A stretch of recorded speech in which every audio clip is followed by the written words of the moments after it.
afternoon once again. Thank you for joining us for this live session. If you are here live on YouTube, you know the drill, you know why you're here. So I see everyone saying good afternoon. Good afternoon, Ezekiel Favor. Good afternoon, Adilaja Deborah. Good afternoon, Bello Adamukao. I can see you all joining the call, and I want to say a big good afternoon to you all. Thank you for being here and being on time. We're just waiting for a few more people to join the call and we will begin in earnest.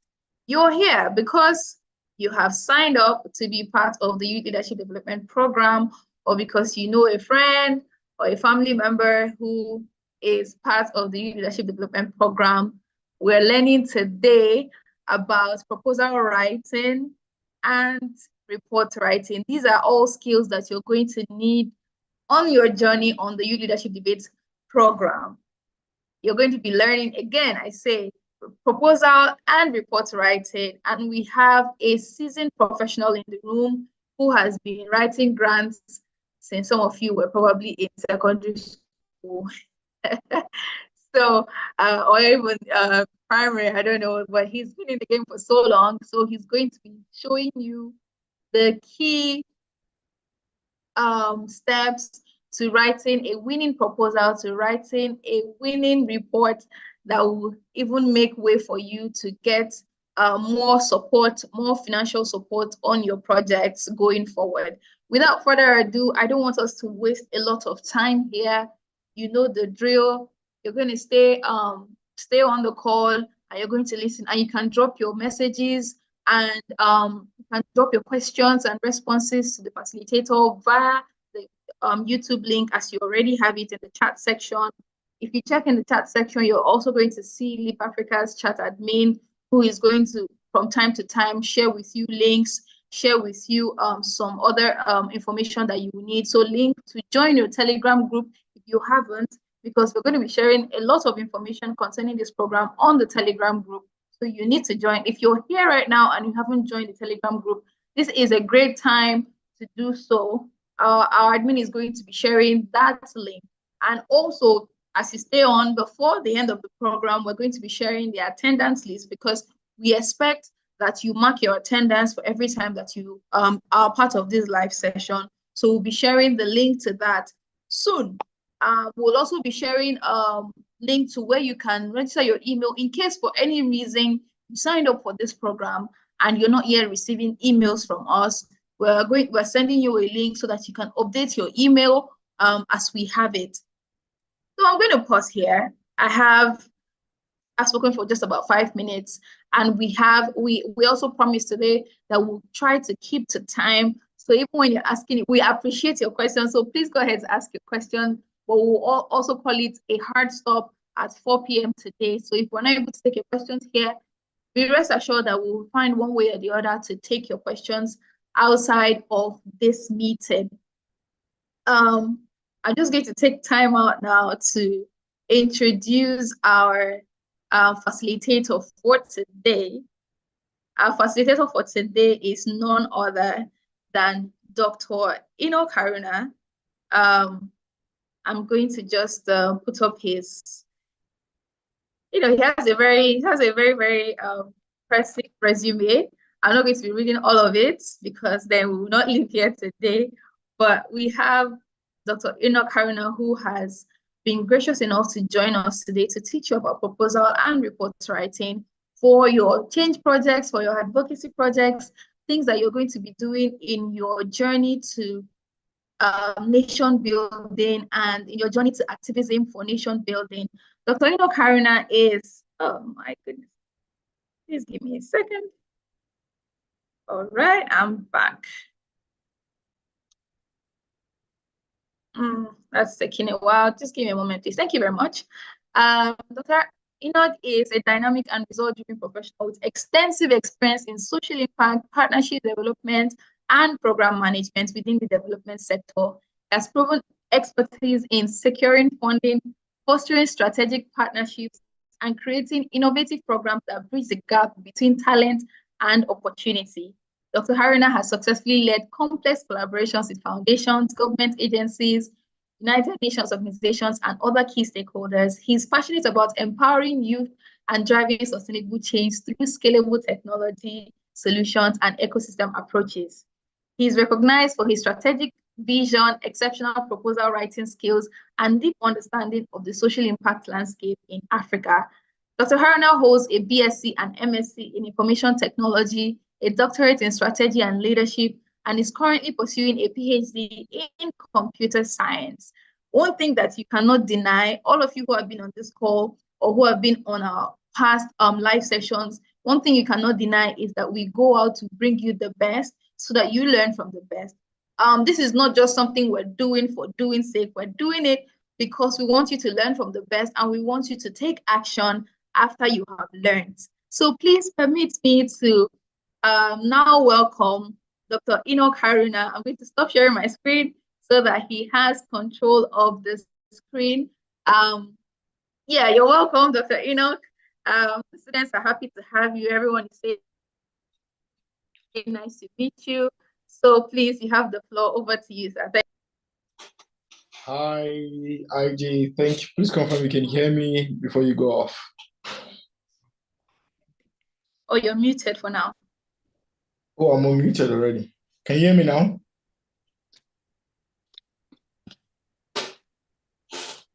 Okay, please go ahead and I can hear you. Okay, perfect. Thank you very much, everyone. Thank you for having me. It's indeed an honor to be here, to be part of this. So I want to say thank you to IJ, the team, my organization, Leap Africa, for even doing this. This means a lot.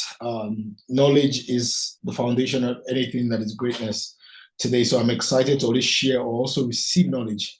So I'm going to make it as interactive as possible. While I know we are streaming live and it'll be lovely to get questions. Do share questions in between or maybe after the sessions so I'm able to answer because unlike other topics, this is a topic that ought to be practical in terms of the fact that it is one thing to say that you can write proposals. Another thing is to be able to share minds and understand where am I getting it wrong in what I'm doing? Am I doing it right or am I not doing it right? Okay, so that being said, let me see if I can share my screen for every other person who is following so you're able to see a couple of my notes. Please confirm you can see my notes at this moment.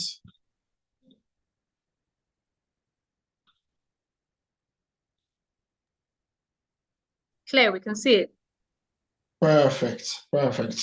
So I'll go straight into the conversation. So we're going to be talking about report and proposal writing, right? And what does that actually mean? We're going to be talking about that and also sharing some tricks or experience that I've had in the past working with the team. The first thing I'll say to you is this about grant writing in general, which is contrary to what most people think, is that I don't believe that proposal writing or grant writing is something that is a singular effort. I strongly believe that the best of proposals are the ones that are co-created. You know, in other words, being able to work with a team and being able to learn from members of the team. So the first thing I'll say, top of my head, before even going deep into the conversation, is do not approach proposal writing from a single perspective. You need to be able to take advantage of the resources around you, getting different perspectives to be able to do or get the best possible proposal out there, right?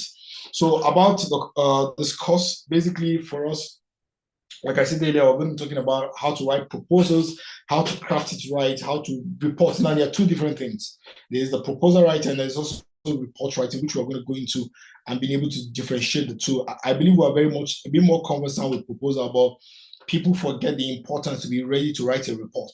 And I'm going to talk about that and how that impacts continuity in whatever funding or investment we get in the future, right? It's very important that you are report ready, so to say, or have the structures to be able to do reporting and all of that. So yeah, so we'll talk about skills, we'll talk about techniques to create, persuade, and be able to have effective proposals, right? Apart from that, then what are our learning objectives today? So the learning objective for us is be able to see how can participants, students learn how to effectively write proposals. And the outcome, my expected outcome is that at the end of this class, people are able to say that, yes, I can write proposal, I can beat on my chest on what I'm writing, and I know that even if it's to the World Bank, I will write it and it will actually be able to get that funding that I need for that social enterprise or non-profit.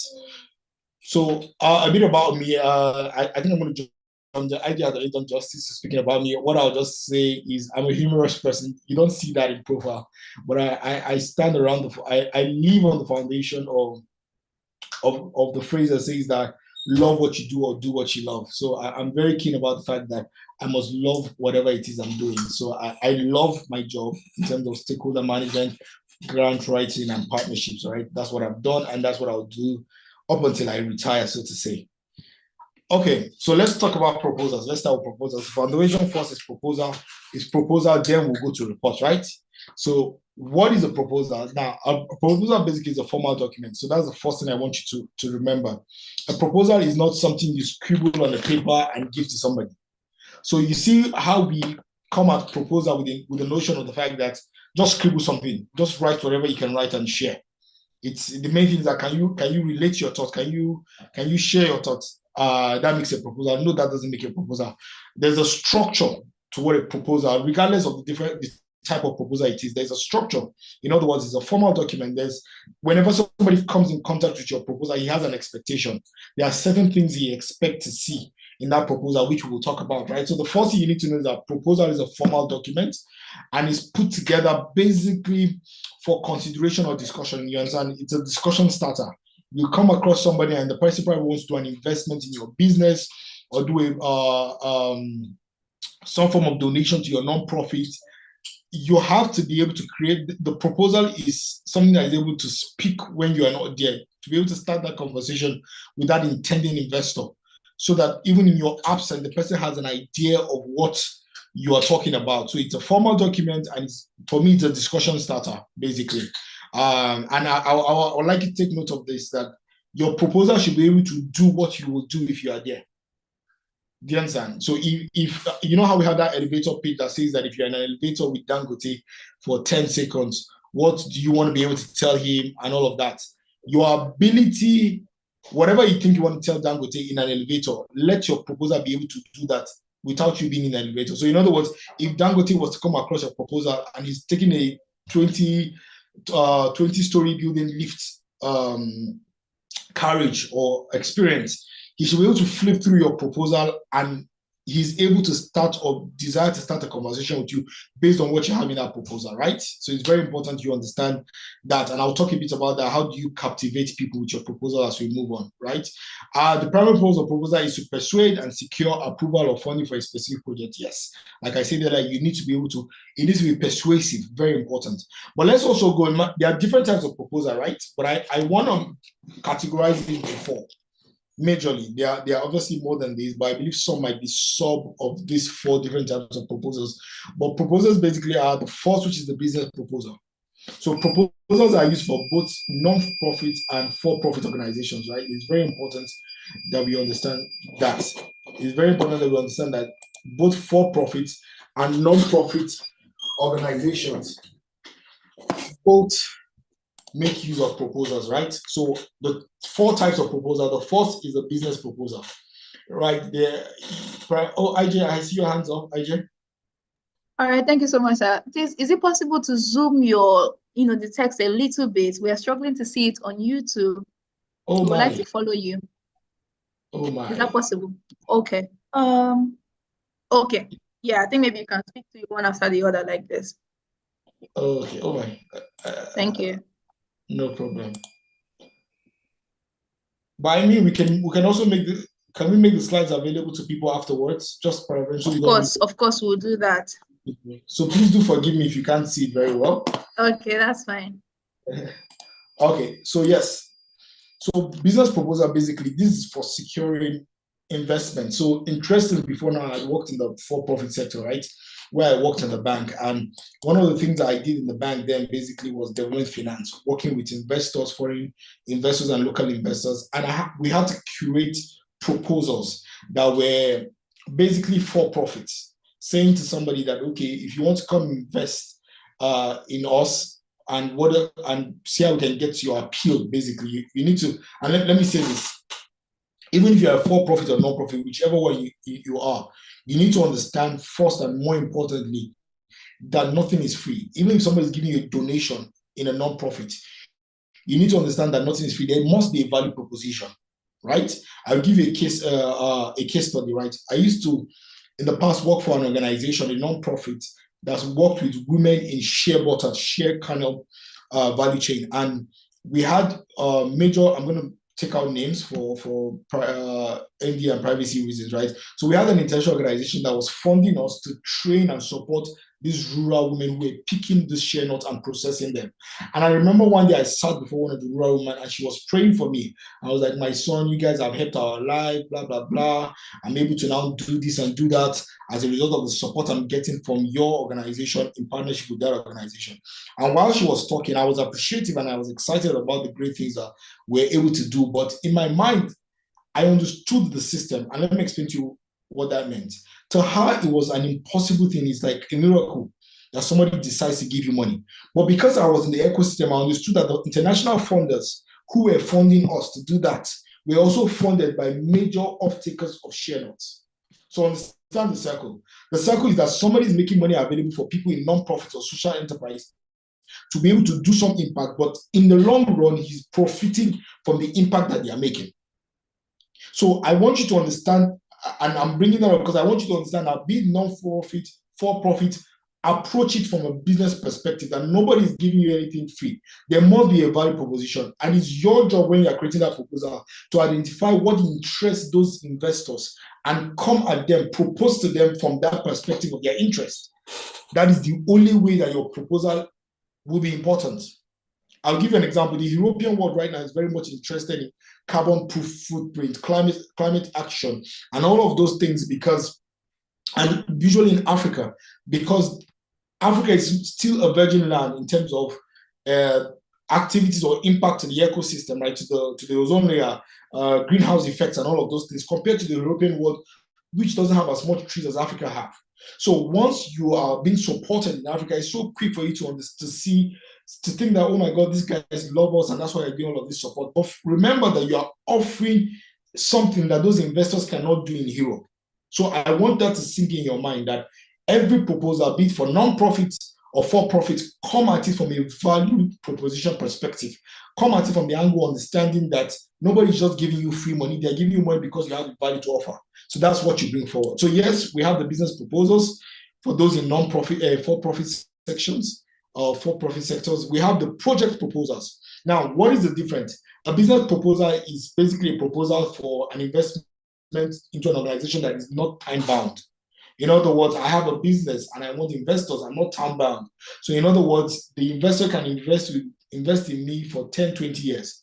But if I'm doing a project proposal, it's time-bound. Every project, there's a difference between a program and a project. A program is recurrent. A project is time-bound. So a project is 2 years, 6 months, whatever be the case, right? And I'm saying that if I'm doing that proposal, I'm looking out for investors, I'm looking out for investors for a specific time, so to say. It is very important to understand that. Then there's also a research proposal. Research proposal also specifies basically outcomes. What are the things? What are the activities? What are the expected outcome? What is that new knowledge? Then lastly, which is my love and forte grant proposal, right? Applying for funding for your non-profit or your social enterprise. Those are basically 4 types of proposals. And like I did say, I believe there are a lot more. I also saw, but for me, these are the 4 major types of proposals. Okay, let's move on.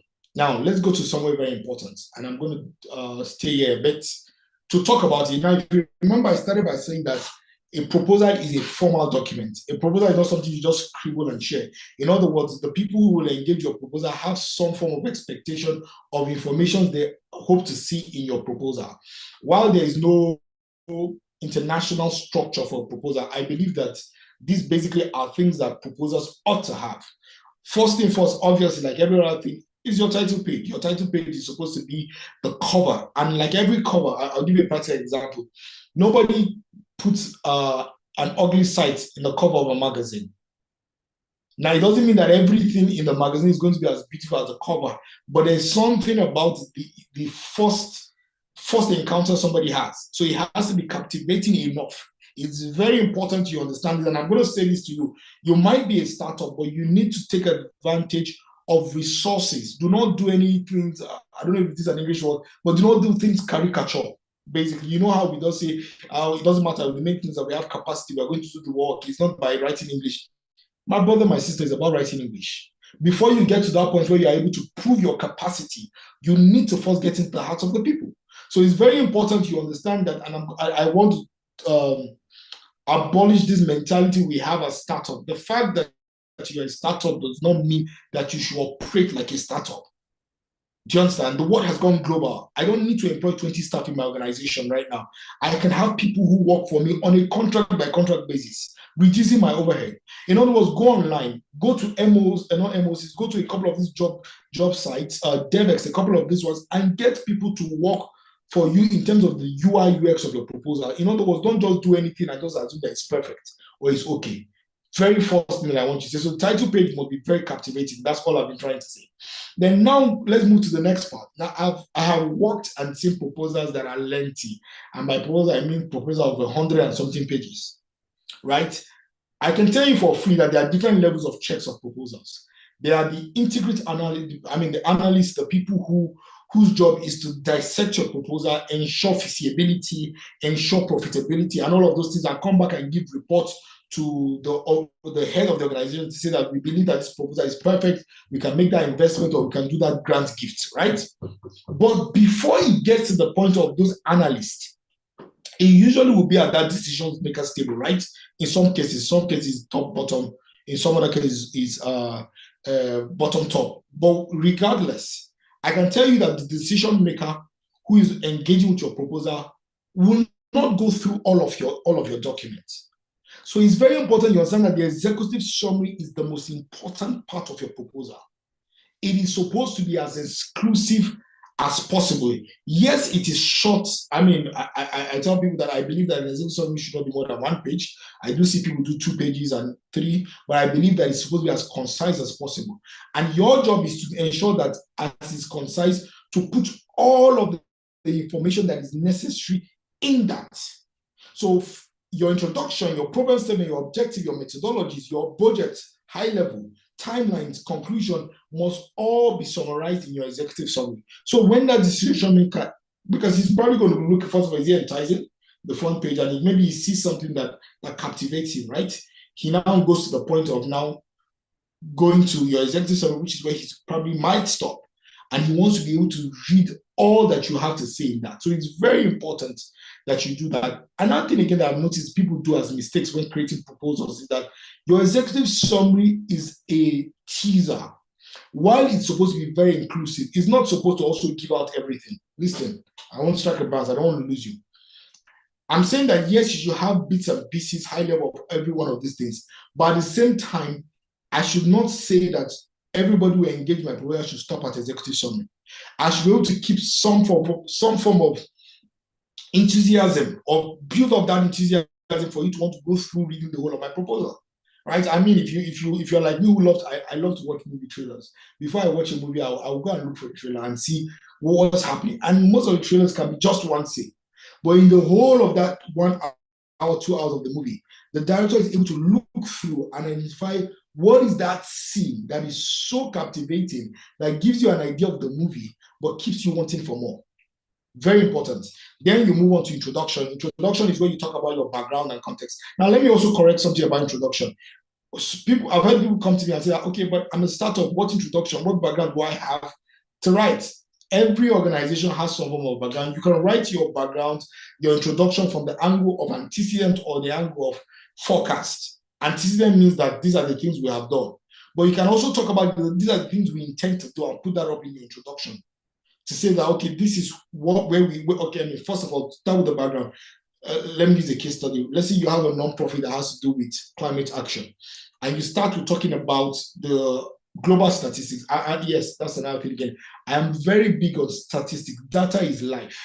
In whatever proposal you are doing, identify the data to back up your claims or whatever, or justify whatever you're trying to do. So it is very important that you start by looking for that data, looking for literatures, documents, things that makes your organization relevant, so to say, or proves that there's a problem you are trying to solve. So it's very important that you have that background. And now coming to talking about your organization, right?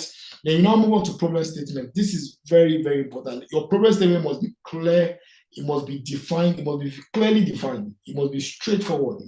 It can't be, it's not an opportunity for you to write unnecessary essays. You can put that up in your introduction, in your background study.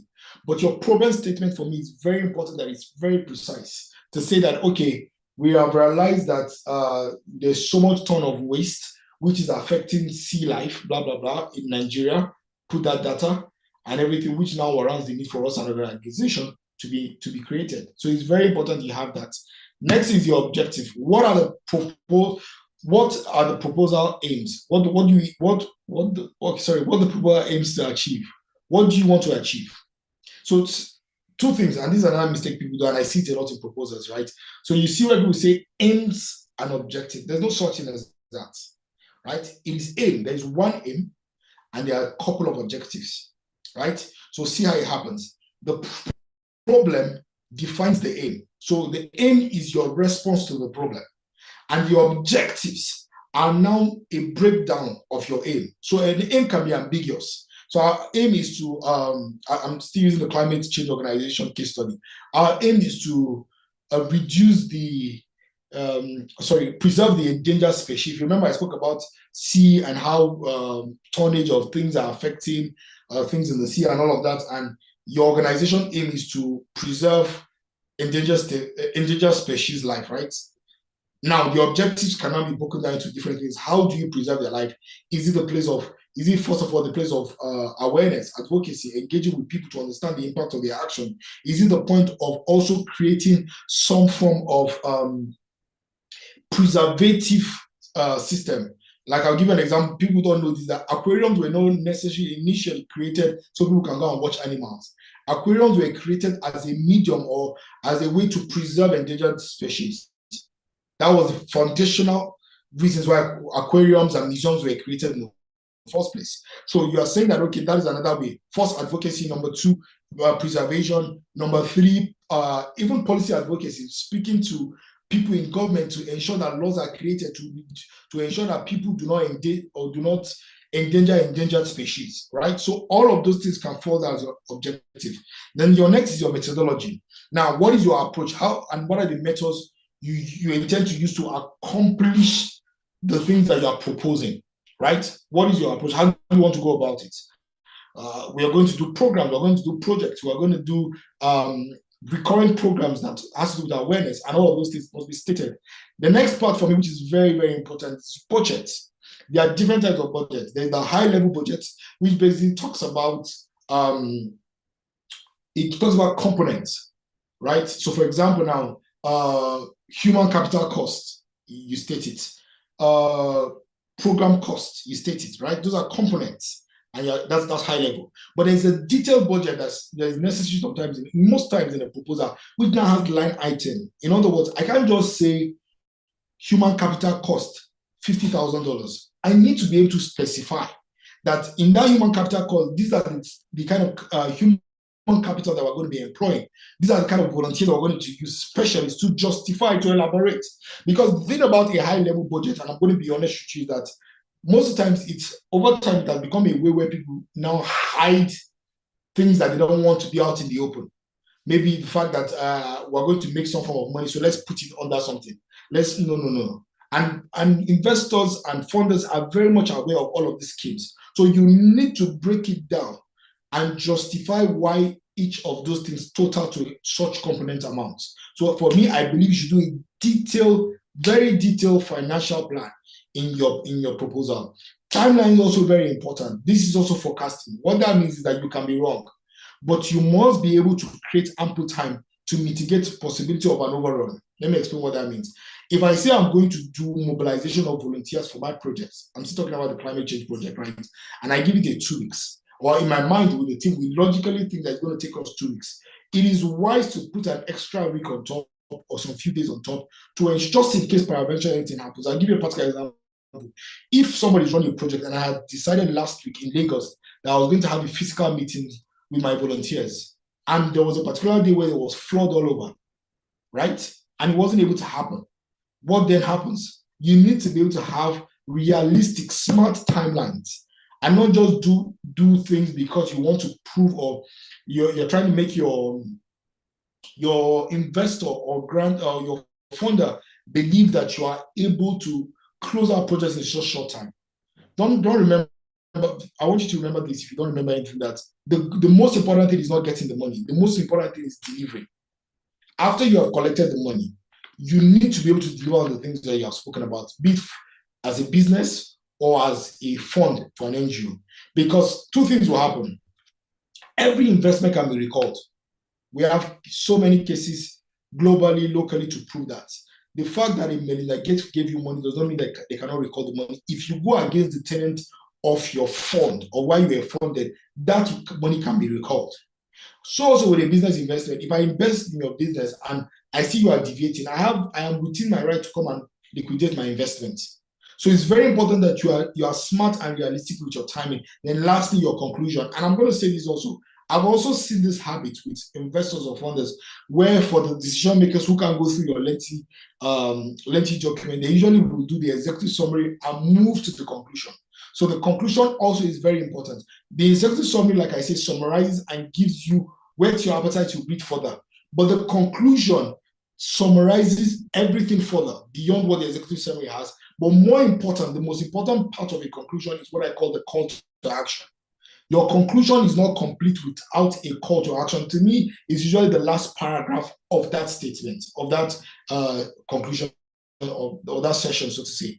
You need to be able to state what is your call to action. Is your call to action the fact that you want that person to invite you for a conversation or ability to pitch or make some investment? I usually will always say that never, okay, if you do a proposal, what is your greatest win? While so many people think that the greatest win for a proposal is your ability to get the money you're asking for, that is the ultimate, right? But I believe that the greatest goal or the proof of an effective proposal is your ability to be invited post your investors' engagement with your proposal. So the call to action is targeted around getting you a seat with that investor. That is the most important thing, or the definition of success in proposal writing. Then you have your appendices where you put other supporting documents. For me, what are supporting documents? You can put testimonials. Very important. You can put testimonials from your other investors or from your beneficiaries if you're a non-profit, whatever be the case. You can even put an impact report if you have such. Because you can put pictures to prove that you're not just talking in oblivion, but you have actually do all of these things. And also references to literatures that you have actually made, that you have referenced in your work. Okay, so that's a typical structure, right? Are we together? I forgot that. Okay, that's a typical structure. Now, let's go to write your effective proposal. What are the 4 things? I mean, like I said, there's no general principle. I'm going to share with you practical things that have worked with me, right? And what are the 4 things for me that are very important when you're writing a proposal for it to be effective? For me, is the first thing I want you to know is you need to be clear and concise. You know, we have this notion that the bigger the grammar, the more eloquent you sound, the bigger you are perceived. Well, that can be true in some cases, but I tell you, nobody wants to be looking through your proposal and using a dictionary by the side. Nobody has that time. So please substitute the ambiguous words with clear words that are straight to the point and relate. The essence of communication is to communicate, right? The essence of communication is to be heard, not just to speak. The essence of communication is to be heard, not just to speak. So it's very important that you put that in mind in whatever you do. Speak, be heard, and not just speak. So be clear and concise in the things you are doing. Don't be ambiguous. Don't be honest. Don't rigmarole. Don't take people around circles, right? Just because you want to sound like the Harvard grad and all of those things. That's not very effective. Another thing is that focus on the audience needs and expectation. I did talk about this earlier. It is very important. Like I said earlier, if there's nothing I want to achieve today, I want to achieve something for the people that are hoping to go into non-profit and social enterprise. Go with the mentality that even your funder who is giving you some form of funding, some form of grant, has an expectation. There is a value proposition. Nothing is free in freelance, right? There's a value proposition. You need to find out what is that. Now, one of my line manager, who's my boss, and very experienced in this thing, talking about the director of programs of Leap Africa. She says something alongside the executive director when we were having a conversation, which was very interesting for me. And she said that in fundraising, it's not about getting the money. You need to even start by building relationships. Never ask for money first, which is very profound. You understand? They were both telling me, like, let's go about it, never thinking about money first, but first genuinely building a relationship. And that is the secret to succeeding in getting your investment, be it a grant or be it an investment, right? You must be able to understand your audience and be able to interpret that. But that will only happen when you go the extra mile to engage with them, do your research, understand what are they interested in. I'll give you a practical example because this is so real. If you take, if I call an organization right now, I'm sure something will come to your mind, right? Without even thinking too deep, right? It comes to your mind. So if I tell you sponsorship for Pepsi, one of the first things that will come to your mind is footballers, because that is their interest, right? You hardly ever hear Pepsi doing paying a child or some grandpa as an ambassador, because that's not their interest. Their interest most of the time are footballers, sports, right? So you need to identify this person you're talking to, what is their needs, what is their expectation, what is their interest, and right from that angle, right to respond to that interest, that expectation of theirs. Another thing again is that you must use persuasive language and evidence. It is very important that you don't speak in skies or speak over the head of the people that are engaging with your proposal. You need to be able to give them evidence to prove what you say you will do. You know, growing up as a child, right? In secondary school, I went to a government school, and there was something where this is like, I can't remember the exact words, right? But you know, when somebody comes to you and the person is lying, and everybody's looking at the person, and we're like, then they're being sarcastic, right? And we're all laughing at you because we know you are lying, right? I remember some years back when I was in secondary school, and a friend of mine comes to school, and he's talking to us. And then Obasanjo was the president, Olusegun Obasanjo was the president. And the young chap was talking to us on how, you know, Olusegun Obasanjo came to his house for dinner. And we all looking at on everybody was all like, because we knew it was a lie. The president could not have come to your house for dinner and all of that because we know you. So also these investors know you. No investor is just reading your proposal by accident. They have done some form of background check on you or are about to do or will do in the process of engaging with your proposal. So it's very important that you speak with evidence, whatever you are saying you will do, and not just talk over their heads and make lies because you're trying to get that money. Very important. Then also be persuasive.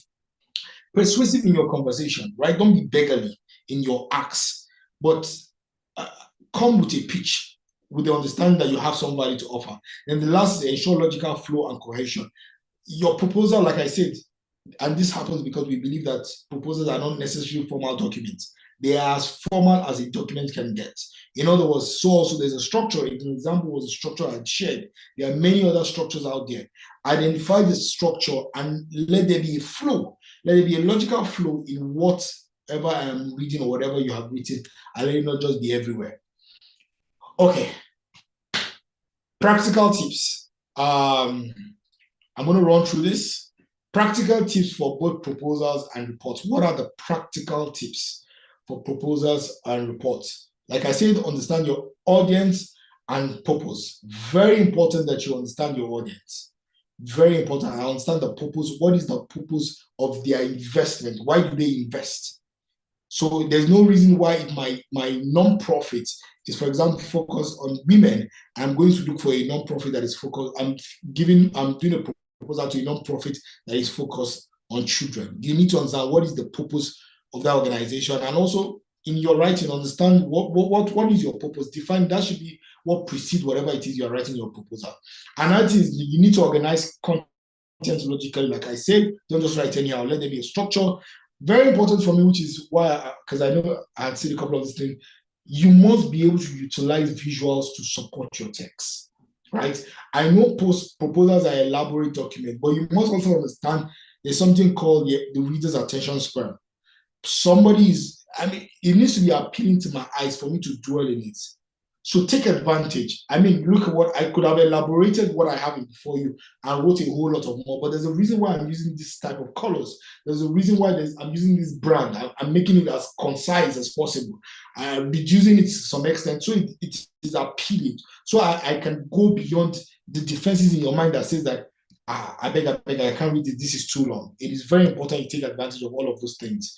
Now, things that proofread and revise multiple times. Remember how I started? I said the foundation of proposal writing is that you should not write proposals in isolation. I am a big believer of co-creation in whatever it is you are writing. So it's very, very important to me that you are able to take advantage of the people around you to give you a second perspective or another perspective to whatever it is you have written.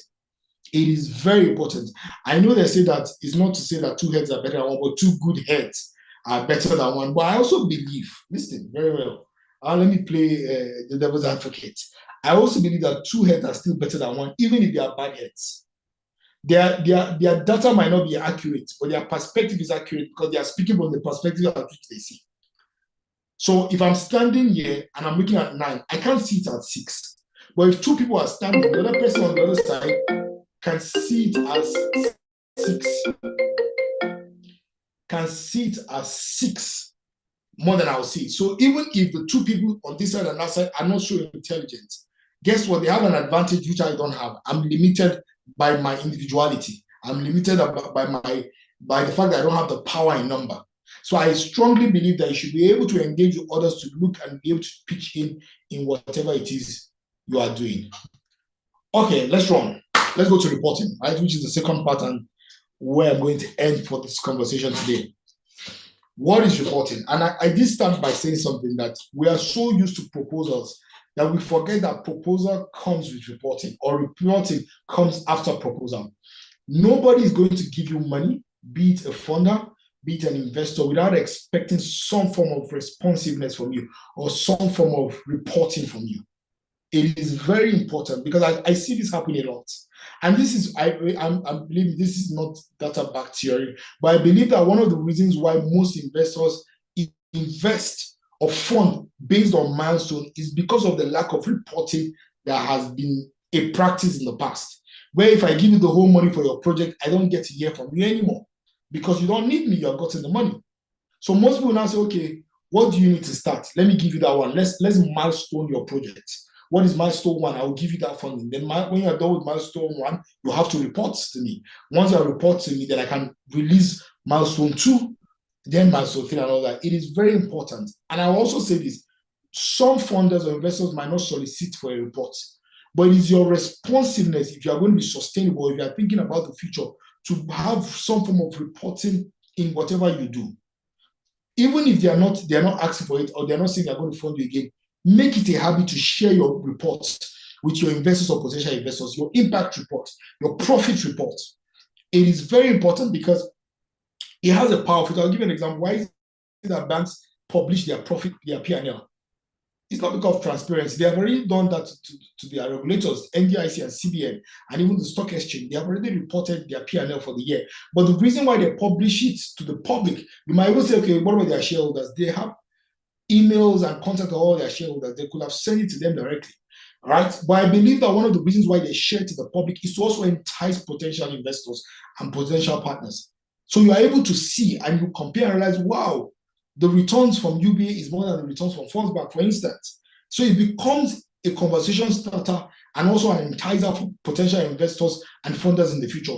So create it. And I'm saying to everybody, if you have a non-profit, you're starting a non-profit, create your reporting unit. You might not have the privilege to have a full-on MEL. MEL means monitoring, evaluation, research, and learning unit, but be able to set up some form of M&E and be able to report on whatever you are doing or begin to plan towards reporting on whatever it is you are doing. So reporting plays a crucial role in communication. You can't downplay this, believe me. But what are the components of reporting? If I want to now, let's say, for example, I've not been doing reporting in my business or in my non-profit. How do I go about it? The first thing is that you must clearly state what your purpose and objective are. There's a lot to share, but your purpose and objective will determine what you share. Very important. So identify, is your intention to communicate the impact your organization is doing? Is your intention to get more investors? Is your intention to create some form of advocacy around the work you are doing? All of these things will in a long run play a big role in the kind of data that you will collect. It is very important you understand that. What is the purpose? What is the objective? Then next you begin to collect the data and analyze it. So you collect the data based on the purpose. So let's do a practical example. If my organization is, I've done climate change. So let's say my organization is women empowerment, right? And I've been doing this for some years. And I've been empowering rural women and supporting them with capacity building, some form of capital for them to start their business. And my purpose of doing this impact report is to be able to receive an award. That can be a purpose. Maybe we have been doing for a while and we have not been recognized, right? So what kind of data do I need? The thing I will need the most is my impact numbers. That will be one of the most important data for me. Being able to say that, guess what? We have impacted 60,000 women in Nigeria in 4 years. That is award worthy. So the purpose will determine the kind of data that you put, the kind of data set you defining of your data set. What kind of data do you want to gather? And after you have gathered that data, you need to now be able to analyze that data. You understand? Analyze to what does each thing mean? What are the insights you are getting? What are the trends? What are the conclusions? You must analyze the data. So if we find out that we have impacted 6,000 businesses, but years after that, we also realize that all of that 6,000 businesses are still petty businesses. They are small scale business. After analyze data, one of my learning from that data is that we need to work on scaling up the people we have funded in the past. In other words, do some form of accelerator, not just an incubator. So that's the beauty of data. If you analyze data, you get new knowledge without a doubt. So it's very important you're able to analyze that data in whatever it is you are reporting. Then also create a structure and format. There are many structures to how reporting is done. Some funders will give you their own structure. They will give you their format for you to do their reporting, while some others wouldn't. They will let you just know, okay, these are the information we want. So however you want to do it, whatever you want to put it in there. And some others might not. So you have to be able to get what are the standards. You have to be able to get standard structured formats out there for reporting. And I use that. Headings, subheadings, and all of those things are very important. What are your findings? What are the results? And all of that. Then next is visual representation of the data. Please, like I said, it must be enticing to the eye before it makes its way to the mind.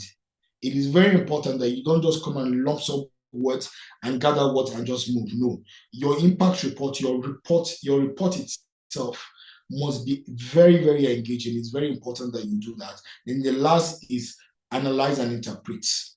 After you have analyzed, interpret, what does this mean for us? What does this mean for us? I give you a practical example in the last time when I spoke about the fact that after I've analyzed and I interpret the fact that rather than doing an incubation from that business next year, maybe we need to do an accelerator in our goal to be sustainable or to be sustainable, basically. Then the last is your conclusion and your recommendation. It is very important you understand that the same way a proposal ends with a conclusion that has a call for action, a report always ends with a recommendation. What is your recommendation to that funder? Are you telling that funder that we believe that this was your goal when you were trying to fund us? We also believe that this goal has been done, but we also believe that there is more to do. Or we also believe that this goal has not been achieved because the approach or the framework is not conclusive or is not effective. Can we go about it that way? It is very, very important that you understand that. So report in general, you must make a habit about it. You must be very interested. And let me also say this, and I'm going to end with this. They make room for questions if we have any. But one of the things I must make you understand that reporting does not start in the end of the project. Reporting starts in the beginning of a project. That's another mistake people make. Because there are data that you will need to collect that if you lose them, it will be really unfortunate. So from the very beginning of the project is when you begin to capture data, begin to prepare for reporting. So there's baseline, midline, and endline surveys and all of those things that are done to gather the data that you need for the report that you are going to make. Okay, so in final thoughts, before I hand over to IJ, there are questions. So I answer. In my final thoughts for proposals and reporting in general is that there's no perfect template. I see people fall into that lacuna, fall into that hole to say that every proposal or every report must be in a particular way. No. If you notice in my slides, I always started by talking about what is your purpose, what is your objective, what is your intent. That will define how that proposal should be drafted. That will define how that report will be curated. It is very important you understand that from the beginning, what is your purpose? What is your objective? What do you want to achieve with this proposal? What do you want to achieve with this report? Let that define the structure and every other thing that you do. Thank you very much. ID, over to you. Do we have any questions? All right, thank you so much, Dr. Enoch. Thank you for everything. I'm trying to see in the chats if we have any questions. I was just trying to even share your slides on our community platform so that everyone can have access to it. I haven't seen any questions just yet. I haven't seen any questions, but before the questions come in, while I'm checking to see if questions are coming in, I just want to tell everyone that you have gone through this session today because Leap Africa through the YLDP program is going to be asking you to develop a proposal, to develop reports for the projects that you're going into your communities to do. Dr. Enoch has touched about researching, providing data, right, for the type of things that you want to do in your community. You need to say 1 in 5 people in your community throw waste in the gutter, and you're trying to change that. How are you going to find that the fact that there are 1 in 5 people that throw waste in the gutter? By going into the streets and asking questions. So that's what reporting is all about. That's what proposal is all about. Anybody has questions? I'm still looking to see if there are questions. Every other person is asking for the slides, and I'm going to share the slides right after this. Okay, I see a question now. How can an organization engage his or her funders while executing his project after being funded? That's the question. I don't know if you got that, Doctor. Come again, sorry. How can an organization engage with his or her funders while executing his project after they've been funded? So there are many ways to do it, right? Number one, some projects from the beginning stipulate timelines to say that at milestone A, you have to engage milestone 2, milestone 3, and all of those things. So what that means is that there is already set communication mediums already said that in December, you're supposed to give us a report, right? In social thing, you're supposed to give us a report. So there are some cases like that. But if there isn't that case, what I would say is that for every major milestone of your project, carry your funders along. What that means is that if, for example, now like the YLDP program, as we are doing this training, as we're sending email out to the participants, we should also copy the funders there so they are very much brought abreast on the activities of the event, right? Or the activities of the project. So even if there are no structures that demands that communication, it's very important that you carry them along from the onset to ensure transparency and also to let them know that you are doing that work. But more important for me, the last carrying along or more important thing is always end every project or every funding circle with a report, no matter how little. There must be a report that you must send to the funders. All right, thank you so much, Doctor. Yeah, I think this is all of the questions we'll be taking for today because I want to just do a wrap up and a reminder to everyone. I want us, as promised, I want us to end the session at 4 o'clock at the very dot. We went past the time a little bit yesterday, and we don't want that to be the case for today. So this is just a recap to all the students on the call and everyone on the call.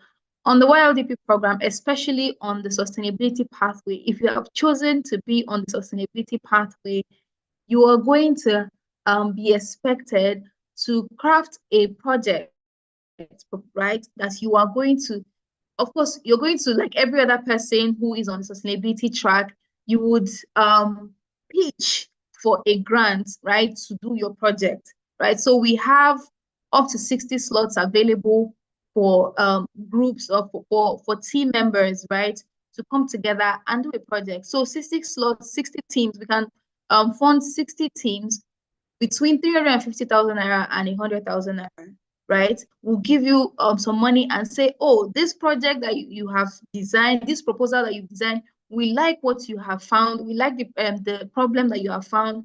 We like the data that you have given to support this proposal. We want you to go to your community and do this project. Here's some money. go and do it, right? So you have to follow all these steps that Dr. Enoch has taught us today to give us that proposal that we win you the money, right? And you also have to follow the steps in reporting to report back to us, okay, this money that we gave you, this is how you've used it. This is the number of people that you have supported, and this is your outcome, right? Even as we go ahead, we'll share with you templates. I think some of those templates are in your handbook. However, we'll also share updated templates that you will use for your proposal and for your report. So these live sessions are to just get you started, get you, prepared for what is coming. Because let me just tell you, you're not here to play. You're here to work as if you're in the real world. Realize the fact that Dr. Enoch was not even talking to you as students. He was talking to you as people who have non-profit ideas that you are about to bring into life. And he's talking to you like people who are established, because that's how we are preparing you. We are seeing the future in you. We're not seeing you as students of tertiary institutions in Nigeria right now. We're seeing you as change makers in different fields. And that's why we're talking to you the way that we are talking to you today. So we'll be answering more questions regarding, this session and all the other ones that are following. This is just a call to action to remember, if you are not yet on our Telegram platform as a YLDP participants, please look in the chat box. You will see a message from Leap Africa. You can join the Telegram group there. You can also put your email so that we can get updates from us as we go on. And you can also, please remember to sign your attendance. Please remember to sign your attendance for today's session, because your attendance gives you more rights, gives you more access to when we actually start the grant disbursement. Remember, only 60 teams across the entire country will receive some form of grant from us. This is not to say that you cannot design a project and go outside of Leap Africa to find support to do those projects. We are teaching you so that you're not just looking at, oh, the money Leap Africa is going to give me. You're going to be looking at, oh, how can I get money from my society? Can I raise money from my parents? Can I raise money from my teachers? Can I raise money from whomever, right? We're teaching you to prepare you specifically for the world outside. So please make sure that you're signing your attendance, you're joining our community, and that'll be all for now. I remember your host, Ijoma Kalu. I'm seeing a lot of questions. I cannot take them right now, but once we end this broadcast, I'm going to go here and see how much of those questions I can respond to.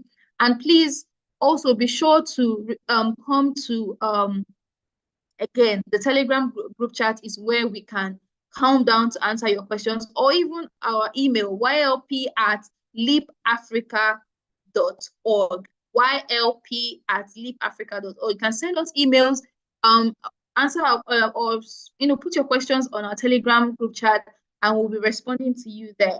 Thank you so much for your time. Thank you so much. If you look on top of your chat screen, you will see all the messages where you can sign attendance and all that. Please make sure you go there. I'm happy that I was your host for today, and I'm happy that you joined. Please have the rest of your day and enjoy it. Thank you so much. Bye, everyone. And thank you so much, Dr. Enoch, for being with us. We really appreciate it. Bye-bye. Oh, one final thing. I'm so sorry. For the people who are persons living with disabilities, we apologize if at some point the video wasn't working for you. We suggest that you use the subtitles. We've also dropped messages for you, and we'll be creating a specific Telegram group chat just for you so that we know how to support you better. Thank you so much. Bye-bye, everyone.